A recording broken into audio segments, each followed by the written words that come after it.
बिस्मिल्लाहिर्रहमानिर्रहीम। Dear first year students, आज हम बात करते हैं चैप्टर नंबर 13 पर। हम बात कर रहे हैं चैप्टर नंबर 13 में शॉर्ट क्वेश्चंस के पॉइंट ऑफ व्यू से। तो बहुत इंपॉर्टेंट शॉर्ट क्वेश्चन बनता है कि role of respiratory pigments and the lungs capacities. अगर हम देखें तो रेस्पिरेटरी जो पिगमेंट्स हैं ये दो तरह के हैं। एक जिसको हम कहते हैं it is the haemoglobin and second one is the myoglobin. इसको हम कहते हैं myoglobin, that is found in the muscles, and the it is haemoglobin that is found in the RBCs. यानी हम देखें haemoglobin is a protein that is found in the RBCs, और इसी तरह से अगर देखा जाए myoglobin found in the muscle cells.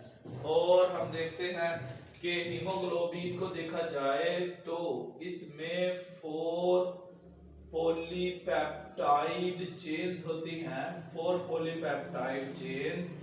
जबकि मायोग्लोबिन को देखा जाए तो इसमें हम कहते हैं single polypeptide chain is found. इसीलिए हम कहते हैं हीमोग्लोबिन की निस्बत से जो ऑक्सीजन ट्रांसपोर्ट है, ऑक्सीजन ट्रांसपोर्ट इज स्लो। हम कहते हैं मायोग्लोबिन जो मसल्स के सेल्स में पाई जाती है फास्ट ऑक्सीजन ट्रांसपोर्ट का काम करती है। It is due to the smaller in size. Small size में होने की वजह से ये प्रोटीन मसल्स के सेल में बड़ी स्पीडीली तेजी से जो है वो मूव करती है और ऑक्सीजन को ट्रांसपोर्ट करती है और मसल्स के सेल्स में ही कॉन्फाइंड रहती है। इस तरह से हम कहते हैं हीमोग्लोबिन, रेड ब्लड सेल्स में पाई जाने वाली हीमोग्लोबिन प्रोटीन जो है ये आयरन कंटेनिंग प्रोटीन है। इसी ही तरह से हम कहते हैं इसमें भी आयरन पाया जाता है, Fe in the chains of polypeptide. इसी ही तरह से अगर मायोग्लोबिन को देखा जाए it is also iron containing, it is also the iron containing protein.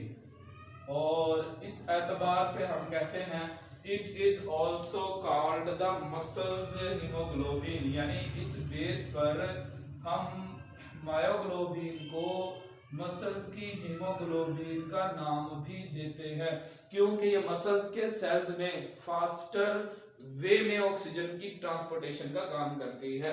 अब इस तरह से हीमोग्लोबिन के फंक्शंस अलग से भी पूछे जा सकते हैं मायोग्लोबिन के, और इनमें डिफरेंशिएशन भी पूछी जा सकती है। तो इस तरह से हमने इसको बयान करना है।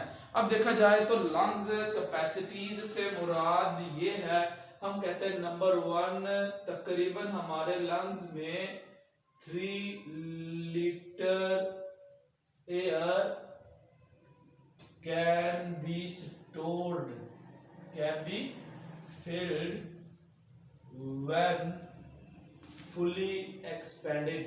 When the lungs are fully expanded in the adults, 3 liter of the air is filled inside the lungs at a normal breathing rate। अगर हम देखें तो only 1.5 liter of air is remained, 1.5 liter of air is remained unexchanged। यानी अगर हम देखें तो हमारे ब्लड में, हमारे लंग्स में से जो 3 लीटर एयर फुली एक्सपेंशन के दौरान में इनक्लोज होती है उसमें से 1.5 लीटर जो एयर है ये अनएक्सचेंज्ड रहती है। तो इसको हम कहते हैं it is the stale air. और इसी ही तरह से देखें तो जो नॉर्मल breathing rate है at the rest condition, it is 15 to 20 times per minute. और इसी तरह से अगर हम एक्सरसाइज के दौरान में हों या वार्म अप करते हुए हों तो ऐसी सूरत में ये ब्रीथिंग रेट इंक्रीज कर जाता है, जिसको हम कहते हैं during exercise the rate is 30 times per minute. तो इस तरह से हम कहते हैं these are the lungs capacities के टोटल लंग्स में कितनी एयर जो है वो एक्सपैंड करके पाई जा सकती है।